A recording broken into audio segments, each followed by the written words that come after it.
नाजरीन, मैं हूँ फ़िज़ा शोएब और आपको सबसे पहले कहती हूँ ईद मुबारक और फिर वेलकम करती हूँ हमारे मेहमान में। आज मैं जिस शख्सियत से आपकी मुलाकात करवाने वाली हूँ वो और कोई नहीं बल्कि the federal minister for science and technology Fawad Chaudhry साहब हैं। आज उनसे पूछेंगे कि हमेशा कंट्रोवर्सी में रहते हैं, हमेशा न्यूज़ में घिरे रहते हैं, तो इसका राज क्या है। बट सियासत पे कम और उनकी ज़ाती ज़िंदगी पर ज़्यादा बातें होंगी। सीक्रेट्स शेयर करेंगे और खुद भी कुछ जानेंगे, आपको भी कुछ बताएंगे। आइए मिलवाती हूँ आपको फवाद चौधरी से।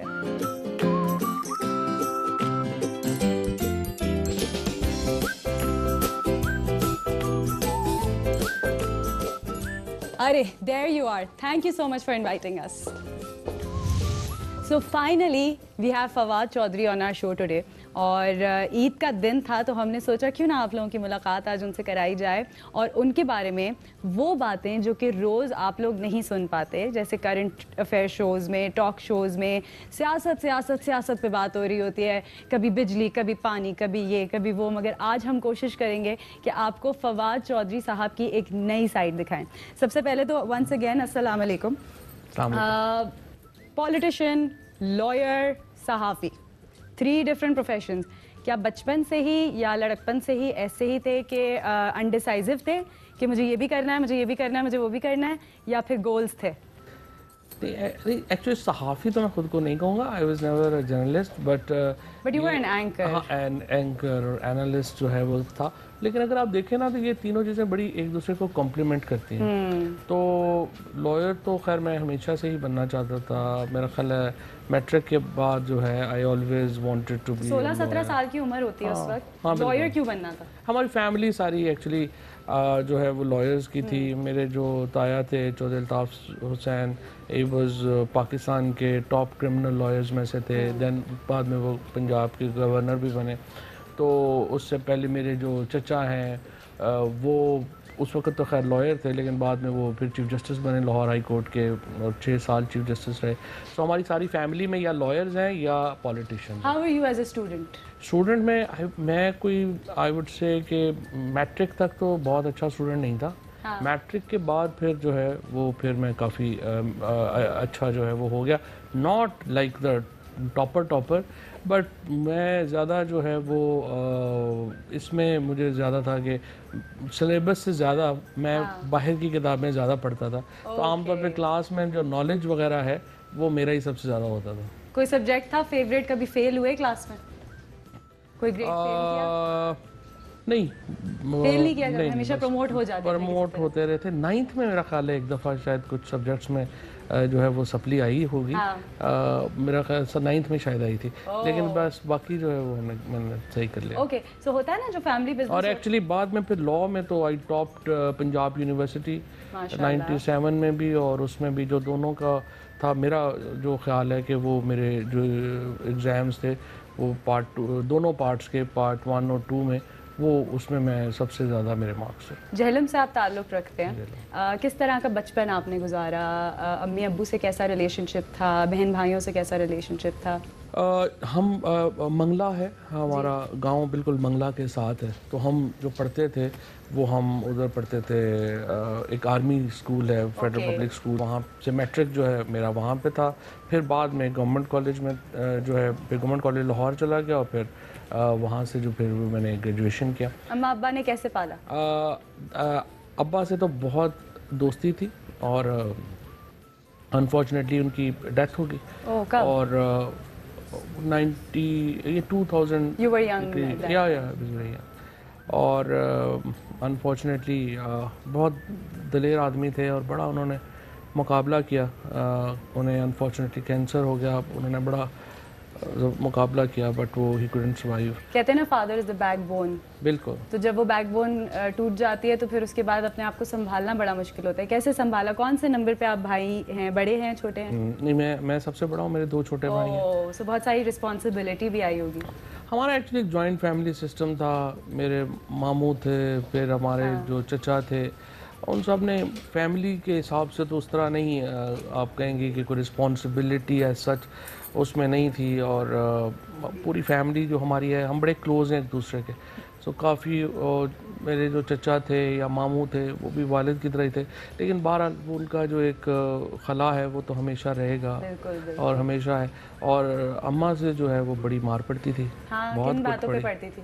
बहुत कुट पड़ी है उनसे बेशुमार चीज़ों के ऊपर, बड़ी जो है शरारतों के ऊपर और स्कूल ना जाने के ऊपर। Were you a naughty child? बिल्कुल बिल्कुल। ओके, तो अम्मा से तो खूब डांटे सबको ही पड़ती हैं वैसे। आजकल किससे डांटे पड़ती हैं? आजकल तो खैर उस तरह नहीं है, आजकल तो हम ही डांट रहे होते हैं। कोई कोई है जो फवाद चौधरी को भी डांट सके? नहीं, पड़ जाती है कभी कभी डांट, पड़ जाती है। जब बेटा सियासतदान बन जाता है तो फिर क्या होता है घर में? नहीं, कोई फर्क नहीं पड़ता हमारे तो स्ट्रिक्टली सारी फैमिली सियासत में। It's about 100 years. 1926 में पहला इलेक्शन जो मेरे दादा थे उन्होंने कंटेस्ट किया था, फिर वो वाइस चेयरमैन बने डिस्ट्रिक्ट काउंसिल जेलम के। सो हमारी family is probably one of the oldest political families in Punjab. अगर आपकी लाइफ को देखा जाए तो बहुत फास्ट पेस लाइफ भी गुजरी है और सालों में चेंजेस आए हैं, महीनों में चेंजेस आए हैं। So you know all these changes, इंसान के लिए चेंज एक्सेप्ट करना थोड़ा मुश्किल होता है, मगर what is change for you? तब्दीली नहीं कहूँगी, इसलिए चेंज कहा है मैंने। हाँ, चेंजेस जो हैं वो, लेकिन वैसे बात यह है कि आई एम वेरी आसानी से accept कर अडॉप्टेबल लेते हैं to very I am very adaptable to change.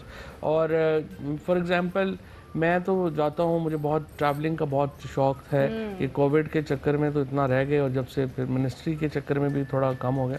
Otherwise ये है कि ये मुझे जो था ट्रैवल में जहाँ भी जाता हूँ मैं कोशिश करता हूँ कि लोकल फूड खाऊँ और लोकल लोगों के साथ एक्सप्लोर करने का ये वो। So I think I am quite adaptable. फिर ज़िंदगी में कई दफ़ा बड़ी मुश्किल आपको मरहले भी आते हैं, जैसे आपने बात की, आप मेरे जो वालिद साहब की डेथ थी और लाइफ बिल्कुल बदल गई, उसमें मुश्किल मरहले भी आते हैं, लेकिन आप अडॉप्ट करते हैं और वही लोग ऑब्वियसली कामयाब होते हैं जो अडॉप्ट कर सकते हैं। मगर आपने काफ़ी कुछ अचीव भी किया। कोई ऐसी अचीवमेंट या फिर कोई ऐसा वक्त जहाँ पे अब्बा की बहुत ही ज़्यादा याद आई कि अब्बा को आज तो होना चाहिए था, आज वो प्राउड फील करते? वो तो रोज़ ही आती है। हाँ, वो तो लेकिन जाहिर है जब आपकी कामयाबियाँ होती हैं। उस दिन मैंने सोचा कि अब्बा हाँ, जब मैं इलेक्शन जीता तो उस वक्त मैंने बहुत मिस किया। लवली। खुद इंसान कैसे हैं? क्या आसानी से रो जाते हैं? क्योंकि हमारे यहाँ एक टैबू है ना कि मर्द नहीं रोते और दैट। बस कोशिश तो करते हैं पब्लिकली तो जो है वो बंदा ना करे, बट इमोशंस तो होते हैं, जिसमें इमोशंस ना हो वो क्या बंदा होगा। एक्सप्रेस कर लेते हैं अपने दिल की बात आसानी से? मुझे एक्सप्रेशन, आपको पता है, मैं आता है मुझे एक्सप्रेस करना, तो कर लेता हूँ तकरीबन। गुस्सा, गुस्से के बारे में, क्योंकि आपका हमने अक्सर जो है वो थोड़ा अग्रेसिव बिहेवियर भी देखा है, तो ये क्या है? ये क्या बचपन से ही इम्पल्सिव एटीट्यूड है या फिर ये वक्त के साथ रह रहे कि आपको लगा कि ये ज़रूरत वक्त हो गया है कि इस तरह का एटीट्यूड अब होना चाहिए? ये तो आई वुड से गुस्सा, प्यार, मोहब्बत, ये सारी चीज़ें जो हैं वो इंसान में एक इंटीग्रेटेड है, हमारे प्रोग्राम हुई हुई हैं इंसान के अंदर। तो ये कहना कि किसी बंदे को कोई गुस्सा नहीं आता, ये तो गलत है। मुझे नहीं, इतना आसानी से नहीं आता। कोई बंदा बिल्कुल ही जो है वो दीवार से लगा दे तो तभी आता है। जब दीवार से लगा दे तो फिर बदला। एक चीज़ के ऊपर जो सबसे ज़्यादा मुझे जो गुस्सा आता है और मुझे नहीं आना चाहिए वो आता है कि अगर मेरा ड्राइवर रास्ता भूल जाए, क्योंकि आमतौर के ऊपर जल्दी होती है और वो मुझे बिल्कुल पसंद नहीं है। आपको वैसे रास्ते याद रहते हैं? बिल्कुल भी नहीं, मुझे तो कोई भी, मुझे अपने घर के रास्ते भी भूल जाते हैं। पाकिस्तान घूमे हुए? आपको ट्रैवलिंग का शौक है? कितने, अगर मैं पूछूं कितना % पाकिस्तान घूमे हुए काम के सिलसिले में? नहीं, पाकिस्तान में मैं नॉर्दर्न पाकिस्तान मैंने अभी इतना एक्सप्लोर नहीं किया। उसके अलावा ज़ाहिर है कि जाने का मौका जो है वो मिलता है सिंध में कई जगहों के ऊपर जो है काम के हवाले से जो है वो गया हूँ। बाहर ज़्यादा घूमा हूँ एक्चुअली पाकिस्तान का। पाकिस्तान का पसंदीदा शहर कौन सा है? इस्लामाबाद। इस्लामाबाद क्यों? एक्चुअली इस्लामाबाद में बहुत it's a very livable city. इसमें बहुत ट्रैफिक नहीं है, फासले एक दूसरे के करीब हैं, बहुत ज़्यादा लोग नहीं हैं। लाहौर में हालांकि मेरी सारी उम्र गुजरी है और लाहौर भी मुझे बहुत पसंद है, खानों में मतलब लाहौर, कराची का, इस्लामाबाद से कोई मुकाबला नहीं। हाँ। वो बहुत आगे हैं। लेकिन एक जो वहाँ पे लेकिन लाहौर प्रॉब्लम, की बिरयानी में आलू नहीं होता। हाँ नहीं, हम तो पुलाव वाले लोग हैं ना। अच्छा, पुलाव वाले लोग हैं, okay। बिरयानी के वाले लोग नहीं हैं हम पुलाव पार्टी हैं। तो उसलिए ये जो है ना, एक इसमें इस्लामाबाद में जो खूबसूरती है वो पाकिस्तानी शहरों से काफ़ी आगे है। खाना कभी पकाया आपने? पकाने का शौक है? खाने का तो हमें पता है कि है। हाँ, खाने का तो बहुत है। पकाने का पका नहीं सका, वैसे मुझे पकाने का शौक है। कभी पकाया? मुल्क से बाहर रहे कुछ पकाया? अब कोई ज़्यादा नहीं, बस यही अंडा वगैरह टाइप चीज़ें। कभी पैसों की तंगी देखी? हो जाती है, पहले हो जाती, कभी कभी स्टूडेंट लाइफ के बाद हो जाती है। बट फ्रेंकली होता ही है कि अगर आप अपनी ख्वाहिशें बहुत ज़्यादा रखें ना, तो आप हमेशा तंग ही रहेंगे। कंट्रोल कर पाते हैं अपनी ख्वाहिशात? कोशिश यही होती है कि बहुत ना करें। वो ज़िंदगी की, मुझे आप जो सबसे बड़ी चीज़ है ना, मैं हमेशा से समझता हूँ, देखें, God has been very kind to me. मैंने तो, हमने प्राइवेट जहाज़ों में सफ़र किया है, प्राइवेट यॉट्स में जो है वो की हैं, बादशाहों के साथ मौका मिलता है मुलाकातें करने का, दुनिया के अमीर तरीन लोगों के साथ बैठने का मौका मिलता है।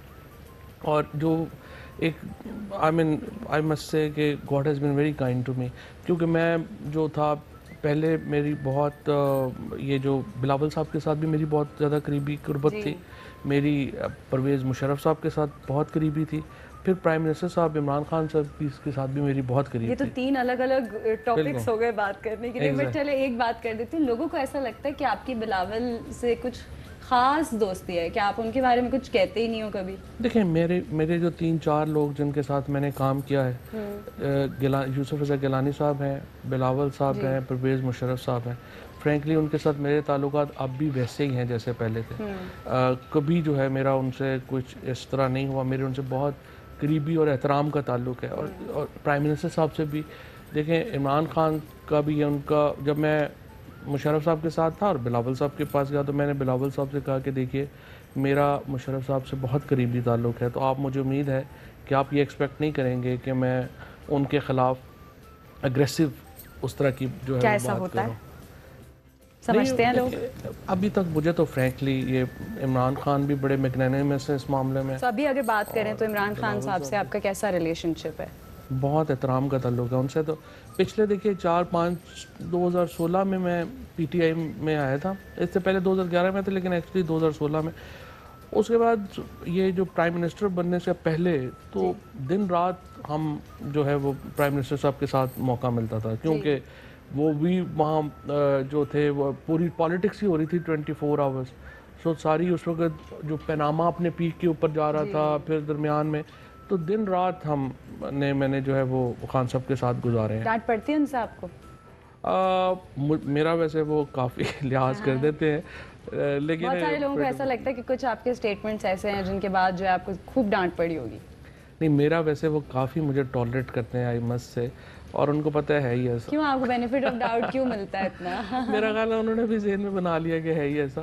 लेकिन जाहिर है अगर वो डांटेंगे भी तो उसका क्या है, लाइक एन एल्डर ब्रदर। कभी नाराज़गी हुई उनसे? नाराज़ हो जाते हैं, बिल्कुल नाराज़। कैसे मानते हैं फिर? मनाना कैसे होता है उनको? कोई तरीका है ख़ास? वो तो फिर सीक्रेट है ना। वो सीक्रेट है। मान जाते हैं आसानी से या खूब जतन करने? नहीं, जतन ही करने पड़ते हैं। और खुद मनाते हैं कभी? जी, खुद मनाते हैं कभी? नहीं, खुद वो इतना जो है वो, मतलब मुझे कोई ऐसा मौका नहीं आया, मैं उनसे क्यों नाराज़ होऊंगा। तो अच्छा, ईद के मौके पर किस तरह से आपका दिन गुजरता है? क्योंकि ऑफ होती है आपकी ऑफिस को लेकर और सारा कुछ, तो क्या डे रूटीन क्या होती है? ईद हमारी ट्रेडिशनली जो है ना बहुत बिजी होती है। उसकी वजह यह है कि जेलम में एक हल्के से मैं एमएनए हूँ, दूसरे हल्के से जो मेरे भाई हैं वो एमएनए हैं, और हमारा जो गांव है लद्दड़, वो जो दूसरे जो हल्का है उसके अंदर है। सो होता ही है कि हमारे यहाँ पास पूरे जो डिस्ट्रिक्ट से बाहर से लोग हमें जो है वो ईद मिलने आते हैं। तो उस लिए जो ईद है वो बहुत बिजी होती है। अब ये कोरोना की वजह से अगर से बड़ी कोशिश की और लोगों को भी कहा कि कम अज़ कम जो है वो आएँ, बट स्टिल जो है वो आप देखिए तकरीबन 10-12 लाख की आबादी होती है जिसको आप रिप्रेजेंट कर रहे हैं, तो उनमें से लेट से अगर चंद हज़ार ही आ जाएं तो वो फिर बड़ा एक इवेंट हो जाता है। डू यू एग्री क्योंकि आपने कोविड की बात की, ईद की खुशी के मौके पर, I don't want to discuss it like prolong करके, मगर ज़रा सा आपसे पूछना चाहती हूँ कि आपको लगता है कि आपसे फेडरल गवर्नमेंट से थोड़ी गलती हुई है कोविड शुरू होने के बाद, या आपको लगता है कि सही पेस थी, कोई गलती नहीं हुई? मेरा तो ख्याल है इसी तरह होना चाहिए था जैसे हुआ है। मेरा तो ख्याल है वो लोग जो क्रिटिक थे वो भी मान रहे हैं कि गवर्नमेंट की पॉलिसी सही। कुछ रिग्रेट करते हैं आप? मेरा तो ख्याल है कि वो रिग्रेट करते हैं जो गवर्नमेंट पे तनकीद कर रहे थे, बिकॉज जो लोग पहले कह रहे थे कि नहीं स्ट्रिक्ट लॉकडाउन, जैसे सिंध गवर्नमेंट, उन्होंने अपनी पॉलिसी चेंज की है and now they are actually, prime minister का जो विजन था स्मार्ट लॉकडाउन का, उसके ऊपर वो बात करता है। ओके, आपने तनकीद की बात की है, तो आप पर लोग खूब तनकीद करते हैं, पड़ोसी मुल्क से भी बहुत ज़्यादा होती है और अपने मुल्क से भी बहुत ज़्यादा होती है। उनसे तो आजकल बहुत ही, उनको तो बहुत ही मोहब्बत हुई है। क्यों, क्या खास वजह क्या है, क्यों जेलस हैं आपसे? देखिए एक्सट्रीमिस्ट जो है ना, वो चाहे पाकिस्तान में हो चाहे हिंदुस्तान में हो, उन्हें मेरे से नफरत है, क्योंकि I always stand against extremism, B it Hindu extremist हो, क्रिश्चियन एक्सट्रीमिस्ट हो, मुस्लिम एक्सट्रीमिस्ट हो, या कोई भी और हो। जब भी एक्सट्रीमिस्ट होंगे वो दूसरे को बर्दाश्त नहीं करते। आपके मुल्क में साइंस ने कितनी तरक्की की हुई है, या क्या प्लान्स हैं? देखो हमने शुरू तो बड़ा ज़बरदस्त किया था। 1952 में हमने Pakistan council for scientific and industrial research की बुनियाद रखी। उस वक्त उसको वेस्ट पाकिस्तान लेबॉर्ट्रीज कहते थे। सलीम उर रहमान साहब थे, बहुत बड़े हिंदुस्तान के साइंटिस्ट थे, उन्होंने माइग्रेट किया, उन्होंने यहाँ पे आकर जो 60s का हमारा इंडस्ट्रियल रेवोल्यूशन था वो हम PCSIR की वजह से मुमकिन हुआ। उसके बाद हमने 1900, आज मजाक लगता है कि पाकिस्तान स्पेस प्रोग्राम, जब मैं कहता हूँ हम अपना प्रोग्राम स्पेस में पहला भेजने लगे हैं, लोग समझ रहे हैं मजाक कर रहे हैं। 1960 में जब डॉक्टर अब्दुल सलाम जैसे विजनरी के होते हुए हमने ये स्पार्को की बुनियाद रखी, और 1962 में जब हमने अपना पहला रॉकेट खला में भेजा था, उस वक्त इंडिया चाइना तो रेस में ही नहीं थे। एशिया में 2 मुल्क थे जो स्पेस प्रोग्राम लीड कर रहे थे, या USSR लीड कर रहा था या पाकिस्तान था, तीसरा मुल्क नहीं था। अनफॉर्चुनेटली ये जो 70s और 80s में हमारे साथ 2 साने हुए, पहले सकूत ढाका हो गया, फिर हमारा अफ़गानिस्तान का हो गया। सो हमारी जो डायरेक्शन है वो सिक्योरिटी की हो गई, वहाँ पे हमने 2 गलतियाँ की बहुत बड़ी।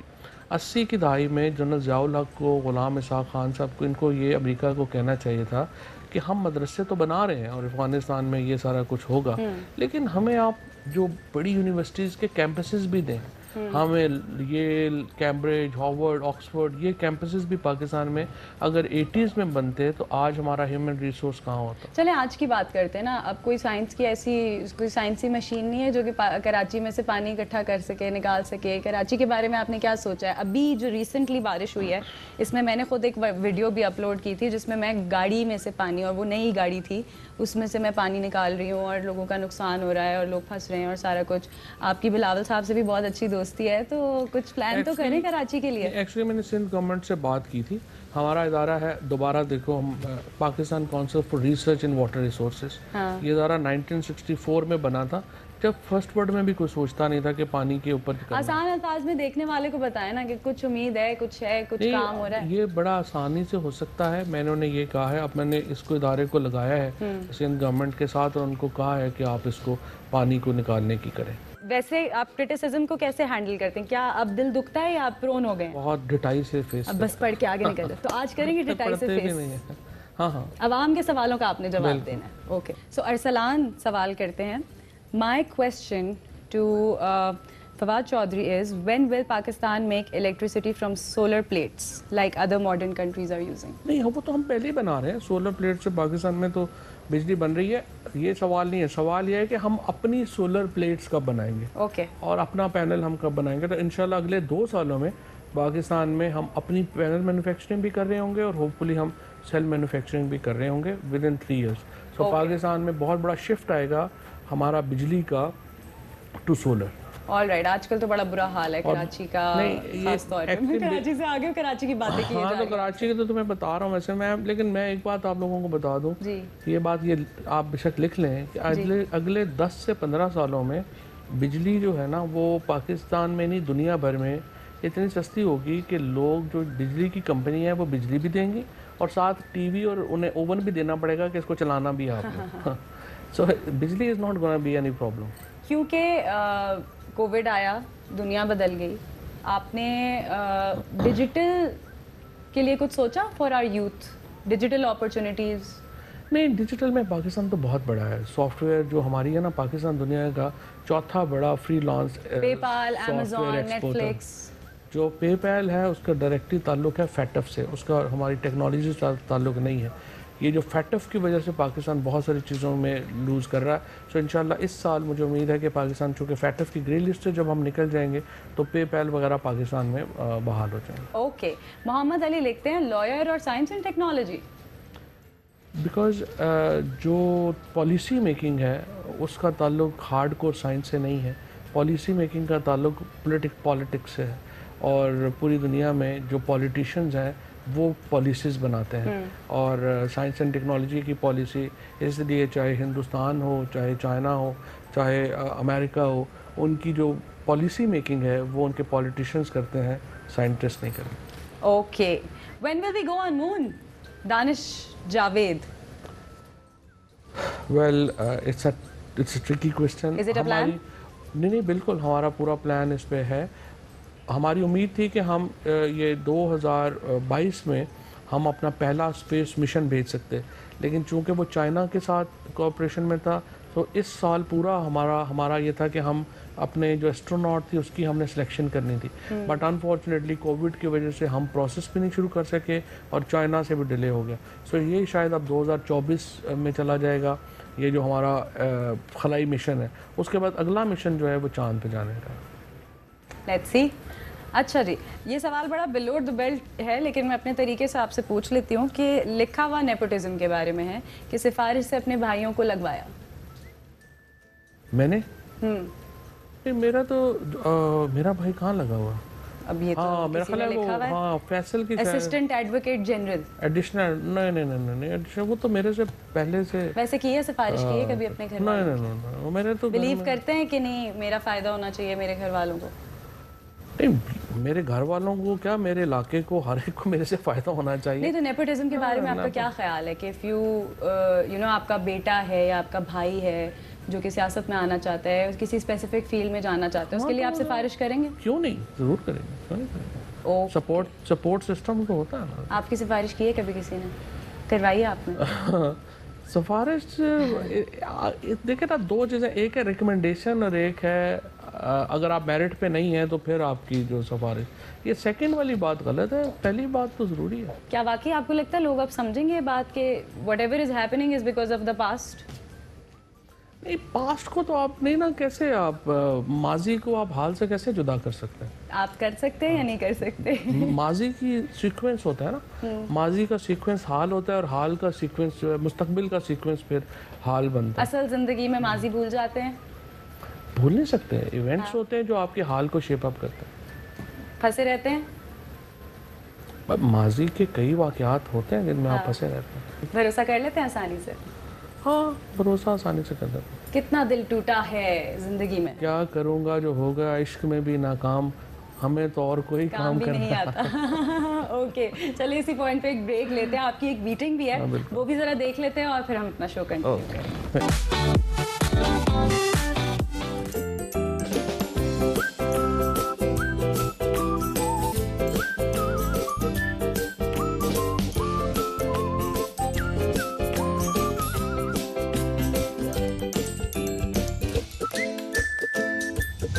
Welcome back, Ji. I'm in conversation with Fawad Chaudhry Sahab, the daring and the dabang that you guys know about him. But डर लगता है क्या आपको किसी चीज़ से? हाँ, डर लगता है। डर जो है ना, हादसों से डर लगता है। हादसे कोई भी हो वो सही नहीं होते। किसी चीज़ से डर लगता है? जैसे मैंने बहुत सारे मर्द देखे जिनको छिपकली से डर लगता है। नहीं, खैर छिपकली वगैरह से तो डर नहीं लगता। उससे जो है वो नहीं, लेकिन वैसे एक जो होता है ना, खौफ होता है, हादसों का खौफ होता है। हादसों का खौफ। थप्पड़ से डर लगता है? प्यार से डर लगता है। ये तुम डायलॉग बुलवाना चाहती थी? थप्पड़ से डर लगता है या प्यार से डर लगता है? नहीं, ये तो आपने वो डायलॉग भी सुनवाना था। हाँ, नहीं, डायलॉग सुनवाना नहीं था, ये तो मैं खुद ही एक डायलॉग से डिराइव करके लेकर आई थी। नहीं, थप्पड़ क्यों, क्या वजह, क्यों गुस्सा इतना क्यों आ गया? तो थप्पड़ भी तो एक्सप्रेशन है ना गुस्से का। लो जी, इससे आगे नहीं करो। प्यार से डर लगता है?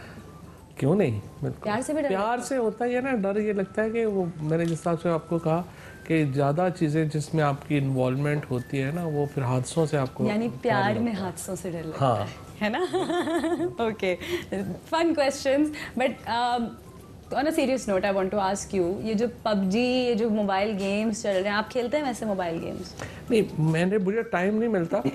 लेकिन देखिए, ये जो बैन है ना, वो उसके मैं बड़ा स्पेसिफिकली ख़िलाफ़ हूँ।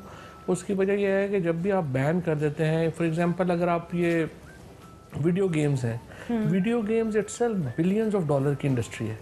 अगर आप अपने बच्चों को वो खेलने नहीं देंगे तो उनमें शौक नहीं आएगा उसको डेवलप करने का। मगर ये जो असरात पड़ रहे हैं हमारी यूथ पर, एक बच्चे ने अपने आप को गोली मार दी, एक छत से गिर गया पबजी खेलते हुए, एक टिकटॉक बनाते हुए gun shot, what is the future?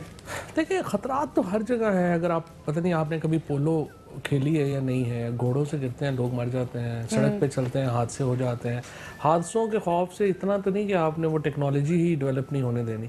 सो ठीक है, लोगों को शऊर होना चाहिए, बच्चों को शऊर होना चाहिए, बट ये कह कि आप ये तो देखिए ना, एक फॉर एग्जांपल जो लाइब्रेरी है, लाइब्रेरी में हर तरह की किताबें होती हैं, अच्छी किताबें भी हैं, बुरी किताबें भी हैं, लेकिन आप इसलिए कि इस लाइब्रेरी में कुछ बुरी किताबें, आप पूरी लाइब्रेरी तो नहीं बंद कर देते। एक बड़ी फेमस टिकटॉकर है, नाम तो आपने सुना होगा, हरीम शाह का।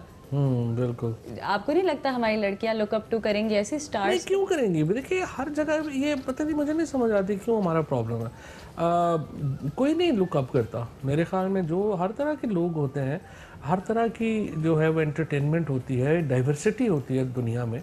ये थोड़ा ही है कि फॉर एग्जांपल अगर आप कहेंगे स्टेज ड्रामे हैं जी, वहाँ जुगती होती हैं, बैन कर दें, भाई वो एक अलहदा एंटरटेनमेंट है। लोग फैमिलीज के साथ थोड़ा जाते हैं वो देखने, वो सिंगल जाते हैं, उनकी एक अपनी एंटरटेनमेंट है। वो हर चीज़ को, पाकिस्तान को हमने बैनिस्तान नहीं बनाना। सो डाइवर्सिटी रहती है सोसाइटीज़ में, और वो सोसाइटीज़ आगे जाते हैं जो ज़्यादा डाइवर्स होती हैं। Okay, I got it, and I think I second your thought. इसके अलावा I wanted to ask you, because you know you are a prominent personality and माशाल्लाह से आप हर वक्त न्यूज़ में रहते हो, कभी किसी वजह से, कभी किसी, लोग आपको देखते हैं, आपको फॉलो करते हैं, आपको पसंद भी करते हैं, आपको नापसंद भी करते हैं, जो रियलिटी है।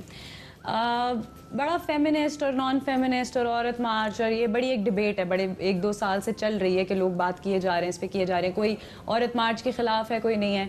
मैं आपसे ये पूछना चाहूँगी कि इस वक्त मुल्क की जितनी भी औरतें देख रही हैं आपको, दे वांट टू नो कि हमारे जो you know the government bodies, what do they think of a woman, what is a woman for you? देखें, for me woman is as important as man, और man is as important as woman. आपकी नज़र में औरत क्या है? It's I mean, औरतों का भी जो इक्वल राइट्स जो तमाम इंसानों को अवेलेबल हैं, वही औरतों के हुकूक भी हैं, और उसके मुताबिक उन्होंने चलना। ओके, चलें, आपके साथ एक रैपिड फायर राउंड जो है वो खेलना चाहूँगी, जो हर शो का हिस्सा ज़रूर होता है। क्योंकि आप एंकर रह चुके हैं, तो आपसे मैंने सवाल ये करना है कि आपने एंकर बन के एक सवाल इन लोगों से आप कर सकते हैं। वो कौन सा एक सवाल होगा? And you can't pass it. Okay, Maryam Aurangzeb से सवाल होगा कि लीडर कौन है, शहबाज शरीफ या मरियम नवाज? शहबाज शरीफ से क्या सवाल करेंगे? शहबाज शरीफ से कहेंगे कि अपने पैसे बचाने हैं या वज़ीर-ए-आज़म बनना। ओके, इन सारे सवालों का क्या पता जवाब आ भी जाए। इमरान खान साहब से क्या सवाल करेंगे, वज़ीर आज़म पाकिस्तान? कि ये नवाज शरीफ वगैरह से जो पैसे हमने लेने थे वो कब आएंगे? कहाँ है वो पैसे, कब आएंगे? ये तो पूरे मुल्क का सवाल है। जहांगीर तरीन साहब से क्या सवाल करेंगे? हाँ, जहांगीर तरीन साहब से सवाल करेंगे कि आप कैसा महसूस कर रहे हैं। ओके, मरियम नवाज, हमारे पैसे कब वापस करेंगे? शेख रशीद, शेख साहब, रेलवे कब ठीक होगी? Okay, great. अब आपने मुझे बताना है, मैं कुछ आपको लक़ब दूंगी, आपने बताना है कौन सा एंकर इसमें फिट आता है। Anchor, current affair show host, hard working. I think Shahzeb Khanzada. Okay, most uninformed? कई है, समी इब्राहिम टाइप। ओके, आजकल समी इब्राहिम टाइप कई हैं, ओके, कुछ पता नहीं है। ओके, अपने आगे किसी की नहीं सुनते? काशिफ अब्बासी। अपने मुंह मियां मिट्ठू? शाहिद मसूद साहब। ओके, सबसे जल्दी खबर लीक करने वाला? साबिर शाकिर। ओके, झूठा? मुबश्शिर लुकमान। सबसे सच्चा? सच्चा तो 100% कोई नहीं होता। फेक? तल्लत हुसैन। पर्ची? तो सारी पीटी हुई। लाउडेस्ट? जैस्मीन। जैस्मीन मंजूर। जैस्मीन। सबसे अच्छा दोस्त? दोस्त मेरे बहुत सारे हैं, फिर एक का नाम नहीं ले सकता। दोस्त था। मुबशिर लुकमान। आपने एक ब्रेकिंग न्यूज़ देनी है, 4 नाम आपको दूंगी, वो क्या होगी ब्रेकिंग न्यूज़ आज को मद्देनजर रखते हुए, प्रेजेंट। अगर आपको कहा जाए कि आप नवाज शरीफ साहब के लिए कोई ब्रेकिंग न्यूज़ दें तो वो क्या होगी? आपके खिलाफ केसेस ख़त्म हो गए। नाजरीन, नवाज शरीफ साहब के खिलाफ केसेस खत्म होने वाले हैं। जिजिंग जिजिंग। ओके। आसिफ अली जरदारी, आपसे कोई पैसे नहीं मांगेगा। नाजरीन, आसिफ अली जरदारी से आज के बाद कोई पैसे नहीं मांगने वाला। इमरान खान, सारे चोर जो हैं उनको पकड़ लिए। नाजरीन, आज की ताज़ा खबर यह है कि इमरान खान साहब ने सारे चोरों को पकड़कर बंद कर दिया है। ओके। मौलाना फजल रहमान, उनके लिए कि आप जो है वो पार्लियामेंट के मेंबर बन जाएंगे। Mufti Munibur Rahman, last but not the least. Science and technology ministry ख़त्म कर दी गई है। ओके। ज़ाहिर है ईद का मौका है तो कुछ नाम लूंगी, आपने उनको बताना है कि आप इन लोगों को कितनी ईदी देंगे, ठीक है? आज के करेंसी के हिसाब से। मुराद सईद, ईदी कितने दूंगा? 5,000। फिरदौस आशिक अवान, उनसे तो मैं लूँगा बड़ी। फयाजुल हसन चौहान, उसको ईदी क्या देनी है? नहीं नहीं नहीं, उनको क्या ईदी देनी मांगने है? आ गया आपसे तो। मांगते नहीं, ठीक है, उनको क्या ईदी देनी है? ओके। फयाजुल हसन चौहान साहब को ईदी नहीं मिलने वाली इस ईद पे। मरियम औरंगजेब, मरियम औरंगजेब को भी दे देंगे 5,000। सईद गनी साहब, 5,000। जरताज गुल, 5,000। शेख रशीद, 5,000। शीरी मजारी, 5,000। आमिर लियाकत हुसैन। आमिर लियाकत हुसैन को 10,000। ये बात। क्या बात है, क्या बात है। ओके, सबसे महंगी चीज क्या ऑन करते हैं आप? अभी जो भी याद आ जाए, जरूरी नहीं है कि by the material sense, anything, the most expensive thing that you own. A watch. A watch. Okay. अगर आपकी मिनिस्ट्री दोबारा चेंज कर दी जाए तो कौन सी मिनिस्ट्री चूज करेंगे? इंटीरियर। ओके। पाकिस्तानी इंडस्ट्री में से कौन सा हीरो है जो आपको लगता है आपके जैसे दिखता है? मेरे जैसा दिखता है? मेरे जैसा हीरो या आप उनके जैसे दिखते हैं? नहीं। नहीं लगता? कुछ थोड़ी बहुत खबरें आपने सुनी है इस बारे में कि आपको इनसे मिलाया जाता है, उनसे मिलाया? नहीं सुनी? ओके। इन 2 लोगों ने आपको ईद पर दावत दी है, लेकिन आपके पास सिर्फ एक जगह जाने का टाइम है, तो आप कहाँ जाएंगे? जुल्फी बुखारी या असद उमर के घर? जुल्फी बुखारी। आपकी नज़र में सबसे स्मार्ट पॉलिटिशियन इनमें से कौन है? स्मार्ट यानी Well dressed. मुराद सईद, जरताज गुल। जरताज। आपकी अमेरिका की फ्लाइट है, आपके बराबर वाली सीट खाली है, इनमें से किसको बिठाना पसंद करेंगे? मीरा जी या हरीम शाह? आई थिंक मीरा ठीक है। मीरा जी। ओके। मीरा जी ने अब जो है ना ट्वीट कर देनी She will be है। a fun, yeah. Meera ji please take me with you. Okay. इनमें से किसको मशवरा देंगे कि पॉलिटिक्स ज्वाइन कर लें? रीमा, माहिरा या महविश हयात? माविश याद। महविश हयात को हमने आपके एक इंटरव्यू में सुना था कि आपने रेकमेंड किया था तमगा इम्तियाज। बिल्कुल बिल्कुल। Reason being? बिकॉज उसकी मूवी का सबसे बड़ा बिजनेस था।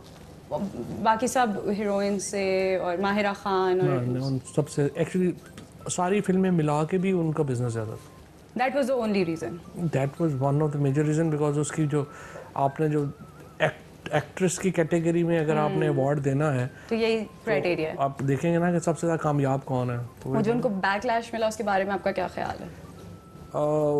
देखिए, अगर आप क्राइटेरिया फॉर एग्जांपल अगर आपने एक एक्ट्रेस का क्राइटेरिया में आपने अवार्ड देना है, तो अगर आप उसके अप्लाई कर दें कि नहीं नहीं देखें जी आपने इनको अवार्ड दे दिया लेकिन आपने फॉर एग्जांपल ईदी साहब को अवार्ड क्यों नहीं दिया, तो इट्स लाइक आई मीन इसको कंपैरिजन कैसे आप करेंगे? So you totally go by it. उनकी मूवीज का ज्यादा बिजनेस था इसलिए उनको तमगा इम्तियाज मिल गया। आपके हिसाब से इनमें से कौन है जो मुस्तकबिल में पॉलिटिक्स में ज्यादा एक्टिव होंगे?